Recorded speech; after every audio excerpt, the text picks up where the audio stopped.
Hello, ladies and gentlemen, boys and girls. My name is Mark Roden, and today it's Sunday, baby. So you already know what Sunday means. We're doing a good, bad, and ugly. Today it's on the second generation or 2G Mitsubishi Eclipse. And I love this car. Just want to put that out there that I absolutely love this car. Really quick, drop a comment down below of a fact of the day. And now, since it's Sunday, let me know another car you guys want to see next week. Excuse me. And before I forget, tomorrow at midnight Eastern Standard Time, I'm going to be playing some Forza Horizon 5 on Twitch. The link is in the bio down below. If you want to come check it out, you're more than welcome to. Drop a follow, come watch me play some Forza Horizon 5. I haven't played it yet, obviously, so it's coming out tomorrow. And so I'll play it for you guys live. You guys can come stop by, ask some questions if you want to do that. Check the link. If you don't, that's fine. Let's get right into it. Fact of the day is by FBI agent. I don't think you're really an FBI agent. Come on, stop lying. And he says China has the largest navy in the world, but the United States of America has the strongest navy in the world. What can I say, man? We're just like that. We're just like that. We're strong. Alrighty, so the second generation Mitsubishi Eclipse, or 2G Eclipse, was a two-door, four-seater sports car that was made from the years 1994 to 1999, which is actually a pretty small run considering what we have today. Nissan 370Z. And actually it had a twin brother called the Eagle Talon, which is quite literally the exact same thing, because Eagle and Mitsubishi decided to they made this joint operation deal thing, and they called it DSM, and it stood for Diamond Star Motors, and they made this just really cool cars under that name. Like the first generation Eclipse, it was the same deal. But anyways, the second gen was available as either a two-door coupe or a two-door convertible that went by the Spider name. And to be honest, the convertible looked kind of good, which is odd because most of the time, let's face it, when companies they make a coupe and then they turn it into a convertible later, it just looks awful. Cough, cough, Nissan. Every single one of your convertibles ever stop. Golly. Anyway, trim options for the 2G Eclipse. The car came with quite a bit. These are them in order from worst to best, but the only thing that I actually have to say is that they actually changed stuff, which is pretty cool. It is the RS, the GS, the Spider GS, the GST, the Spider GST, or the GSX, with actually some pretty damn good changes within those cars. Obviously, the ones that have Spider in the name are convertibles, but the RS and the GS both came with a 2-liter inline-4 that made only 140 horsepower, and it was kind of like the base model version. The GST came with the same 2-liter inline-4, but they slapped a freaking turbo on it because it was the 90s and everybody was putting turbos on everything, and it made it push out 210 horsepower, which is a very respectful number. And the GSX came with, once again, the exact same engine as the GST, a 2-liter turbocharged inline-4 that makes 210 horsepower. But the big difference with this one was that it was all-wheel drive, baby. It was all-wheel drive back in the 90s. I don't know how reliable it is, but who cares because it's cool. And all the other options were just front-wheel drive. Ooh, yeah, front-wheel drive. Which it makes the GSX the most sought-after trim level of the Eclipse. By the way, the car was offered in both a manual and automatic transmission for whatever one that you prefer, but listen, I am a manual guy at heart, and this is not me being biased, but the automatic transmissions in the early 90s JDM cars are very, very slow compared to the manual transmissions. So do not expect to be faster in your automatic in a 90s car like today. Because yes, today automatics are faster, but back then they were not. Now it's time to get into modifying these puppy-loos. And to be honest, they all kind of go for speed over anything else, which is nice to see in a JDM car, okay? These cars, they had some insane potential, especially when they came out around that time. There wasn't that much, competition. So turning them into a bit of a highway warrior, it really isn't that hard. Also, since the car came with that all-wheel drive option, drag racing them proves to be pretty freaking successful, especially for an import, which is not seen much besides Civics and Evos. The only imports that you ever see go down a track are Civics, Evos, and the 2G Eclipse. They're actually really, really good at drag racing. So that's kind of where their main focus is just straight line power and being able to go fast, which is, like I said, really nice to see in a JDM car, since most people nowadays, they go for either a show build or a drift build, and this one, they were like, you know what? The whole community kind of came together as a whole, and we're like, I want to build our cars fast, and that's what they do. They do sometimes turn into show builds, and those look pretty damn good.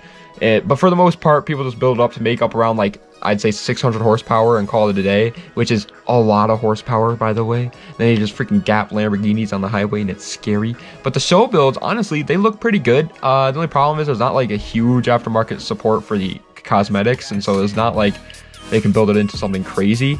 But I mean, it does pretty decent. It looks good. Rally racing and like drifting and all that stuff is pretty much completely out of the picture. I mean, if you go to do those things in an Eclipse, you're just a madman anyway.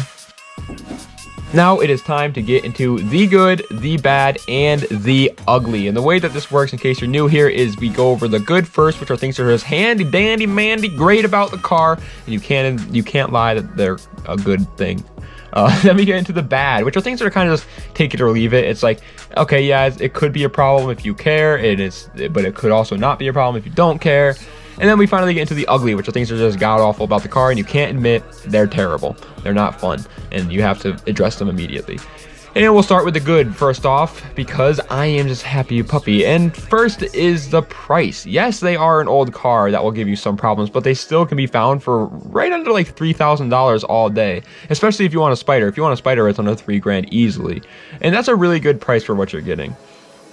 Next would be the aftermarket support. It's freaking massive. They share a lot of parts with the Evos, and since they got a massive amount of love, most of these exact same parts that you can buy for the Eclipse are bought for the Evos all the time. And so it's pretty easy to build one of these cars up when you take into consideration it's a Eclipse, an Eagle Talon, and an Evo all in one. So you just build it all at the same time. You know what I'm trying to say? Next is the build process itself. It's pretty easy. I have a friend who has an Eagle Talon, like I said before, they're pretty much the same thing, and they are some basic engineering. There's nothing too fancy, and I absolutely love that. The engine is also pretty forgiving, so you don't have to worry like too much about everything being like 100% correct, although you still should. I'm not saying, listen, I am not telling you to not like complete your build. Do your build and make sure it's right. I'm just saying that like since the engine is forgiving, if you do make a little mistake, it won't matter too much. Next is the reliability. The same friend that has a 600 horsepower Talon that I just talked about has over 250,000 miles, and it's still going strong, which is unbelievable. They are a Mitsubishi, and they're pretty good at making reliable cars. Just be careful on the turbocharged ones, and you'll probably be okay.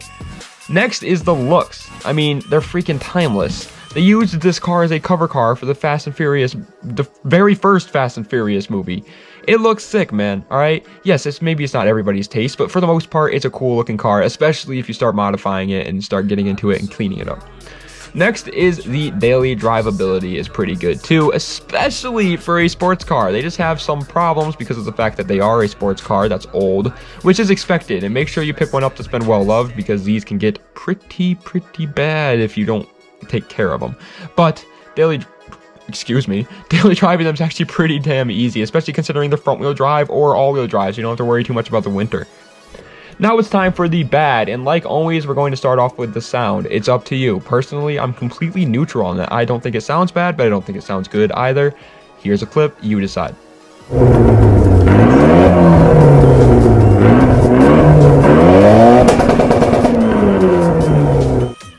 Next is the interior build quality isn't really the best, but that's only because of how other people have treated the car over the years, and it sucks, I know, but you can always fix it up if you have enough time and money. It's just when you first get it, it might look like there was a hobo, going on in there, so it's gonna be a little gross. Next is the community is honestly pretty small on these cars. Yes, everybody knows about Mitsubishi and the Mitsubishi Eclipse, but not everybody loves them or wants one, to be honest.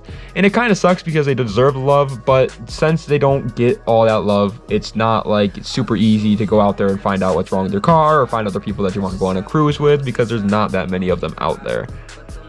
Next is they're pretty old now, man, so some signs of like old car wear and tear are going to start to show, and there's going to be your problem to fix, which will not be fun. You're going to be wanting to spend money on fuel injectors and cold air intakes and stuff that can make your car cool and fast, but you're going to have to spend money on paint correction and stuff that sucks and you don't want to have to do. But they're an old car, and if you go to buy any old car, it's going to have that problem. Next is, even though they do have a lot of aftermarket support on the inside for the engine bay, the exterior cosmetics wise isn't really like the largest, alright? Like, they have no wide body kits available for a Mitsubishi Eclipse 2nd Gen. They have no duck bills available. They have very, very little bumpers and stuff like that. So if you want to go all out on cosmetics and turn it into a complete 100% show car, it's maybe not your best choice. There's a lot of other cars out there that have a much, much larger cosmetic aftermarket support than a 2G Eclipse. And finally, for the bad is the visibility. This one's weird because some owners say it's fine and others say that it sucks. So I'm just gonna put it in the bad and let you decide if it's a good car or not. I don't know. I have no idea if it's good or not. Like I said, it's like a 50-50 shot if you ask an owner if it's good or bad. Now it's time for the ugly. And there's only two. There's only two really big major issues with this car. And let's start off with the big old freaking elephant in the room. It's the power. Yes, it's not fast at all stock, but it is not hard to get it to be fast. But if you are balling on a budget and you can't afford to really build a car right now, but you still want to go fast, it's maybe not the best choice. It's just not that quick, man. Not stock, not anymore. Back in the 90s, yeah, sure, this thing was cooking, all right, but not nowadays. It doesn't really hold up with much. Next, or last, I guess, for the ugly, because there's only two, is the transfer case recall that these cars had. A transfer case is a big freaking deal, and luckily Mitsubishi noticed this was a problem, and they did a recall. And by the way, it's only for the GSX models. But still, some ignorant people probably never went in to get it fixed, and so be sure that they did that, or you'll have to, and it's not going to be fun. Like, you don't want to buy a car and then find out, you know, on your ride home that the guy never swapped out a recalled issue on the car and know that you're going to have to fix it within 2 months of owning the car, especially when it's something as big as a transfer case. It's not going to be fun. Like, it isn't the biggest fix, but it's just not going to be fun. You don't want to have to do extra steps. So, do I think that you should get a 2G Eclipse, a 2nd generation Eclipse? Well, to be honest, I don't know, man. This is the first car in any of my good, bad, and uglies that has completely stumped me on if it's a good choice or not. Like, alright, if you can find one with low enough miles, then absolutely, because they're pretty cheap cars. But if you're poor and you gotta get a less fortunate one, which don't worry, I'm in your same shoes, buddy, it's gonna need a lot more work to make that thing what you want it to be than you're expecting. It's gonna be a big, swift kick in the nuts, and it's not gonna be fun. For a new driver, they are a pretty good choice as well. Just don't expect to be like Speed Racer in one of these cars, since, like I said before, they are not the fastest, and you're going to be happy. It's a cool little car. It's faster than like your average 90s car, and they're really cheap, and you can start to learn how to work on cars and stuff like that. But if you're older and you have no intentions of turning into a street beast, and you just want like a fun cruiser or a show car that you don't have to worry too much about, then I think it's honestly a bad choice. There's a lot of cars out there that can do that exact same thing I just talked about, but better for around the same price. Honda Civic being a huge one. I just don't know. I just don't think that 210 horsepower, that's in the turbo ones too, and those are more expensive. Like, I don't know. It's completely up to you. This car is so like all over the place in my mind right now. I have no idea if it's a good option or not. Either way, the car is cool and I love them absolutely so much. Just be careful when buying one, please. I want to put that out there more and more and more. It's an old car. A lot of people used them as daily drivers and didn't care about them because they were cheap. So that is the end of this video. I hope you guys enjoyed, and if you did, like, comment another video you want to see. Actually, just comment another car you want to see, and also comment a fact of the day down below, and subscribe to the channel for more. Oh, and check out that Twitch link in the bio and follow me down there, because tomorrow at midnight, which I guess is going to be, you know, 2 days from now in the morning technically, but I'm not a technical kind of guy, so tomorrow at midnight I'll be playing Forza Horizon 5 live. I've never played it before, and I'm going into it blind, and I cannot wait. It's going to be a blast, and I want to talk to you guys. So come over there, ask me questions about the channel, ask me questions about my life, the car, anything you want to know. Ask me questions, and we'll hang out. We'll just talk, and I'll play Forza, and bada boom, bada bing. I understand you guys are probably also going to be playing Forza, so I get it, but yeah, we'll chill over there. Also, guys, if you do want to support the channel even more than you already have, head on over to www.smoothstance.com/shop. Pick yourself up a hat, shirt, or shorts. I know it's the winter, and you don't really need shorts right now, but just do it anyway, man. All right? You never know when you're going to need shorts. All right? Shorts are great. You know, what if you're, you know, trying to go to a shorts concert and you can only wear shorts there? What are you going to do then, buddy? You ain't got no shorts now because you didn't buy them from smoothstance.com. Yeah, I know. That's Vidania, and have a nice night.